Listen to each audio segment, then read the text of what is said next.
Copa আমেরিকার যাত্রাটা ভালো শুরু হয়নি ব্রাজিলের। প্রথম ম্যাচে কোস্টারিকার বিপক্ষে হোঁচট খেয়েছে সেলেসাওরা।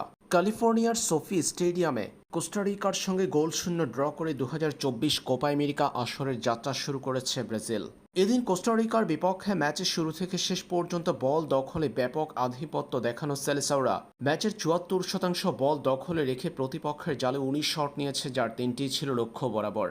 পুরো ম্যাচ জুড়ে কোস্টারিকার অর্ধেই হয়েছে খেলা। ব্রাজিলের একের পর এক আক্রমণ থামাতেই ব্যস্ত ছিল কোস্টারিকা, কিন্তু তাতে খুব বেশি লাভ হয়নি ব্রাজিলের। ম্যাচের প্রথমার্ধের মাঝামাঝি সময়ে অবশ্যই গোলের দেখা পেয়েছিল ব্রাজিল, তবে সেই গোল বাতিল হয়েছে রেফারির সিদ্ধান্তে। ম্যাচের প্রথমার্ধের মাঝামাঝি সময়ে রাফিনহার বাড়ানো বল থেকে গোল করেছিলেন মার্কুইনিস।